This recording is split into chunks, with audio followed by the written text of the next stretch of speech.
আপোনাৰ ration card আছে নেকি? যদি আছে তেনেহ'লে আপোনাৰ বাবে এটা বেয়া খবৰ। ৰেচন কাৰ্ডৰ পৰা নাম কৰ্তন হ'ব পাৰে আপোনাৰ।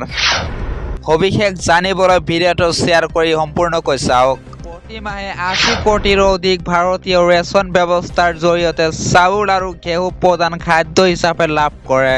ইতিমধ্যে মোদী চৰকাৰে ৰেচন ব্যৱস্থাক দুৰ্নীতিমুক্ত কৰাৰ বাবে কঠোৰ পদক্ষেপ গ্ৰহণ কৰিছে।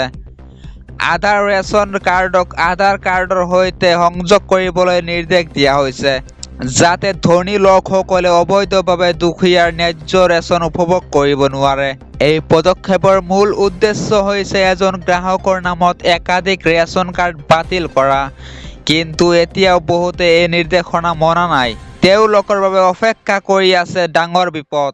হাতত মাত্ৰ 5 দিনমান বাকী, তাৰ পিছত ৰেচনৰ খাদ্য পোৱা বন্ধ হৈ যাব।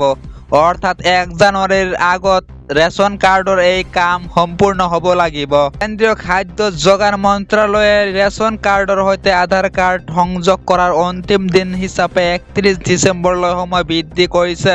লিংকৰ কাম সম্পূৰ্ণ নহ'লে 1 জানুৱাৰীৰ পৰা আপোনাৰ ৰেচন কাৰ্ড বাতিল কৰা হ'ব। লগতে কোনো ধৰণৰ খাদ্য সামগ্ৰীও নাপাব।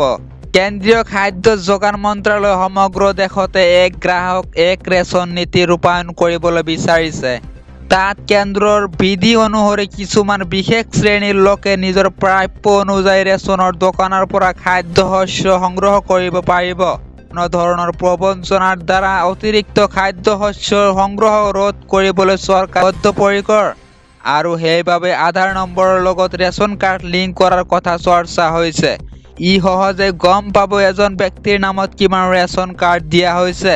তেনে ক্ষেত্ৰত অতিৰিক্ত ৰেচন কাৰ্ড বাতিল কৰাটো সহজ হ'ব। কেন্দ্ৰীয় চৰকাৰে ঘোষণা কৰা অনুসৰি নিৰ্দিষ্ট সময়সীমাৰ ভিতৰত ৰেচন কাৰ্ডখন আধাৰ কাৰ্ডৰ সৈতে লিংক নকৰিলে ৰেচনৰ দোকানৰ পৰা খাদ্যশস্য আৰু নাপাব। তেনে ক্ষেত্ৰত আপোনাৰ আনলিংক ৰেচন কাৰ্ড 2024 চনৰ 1 জানুৱাৰীৰ পৰা বন্ধ হৈ যাব।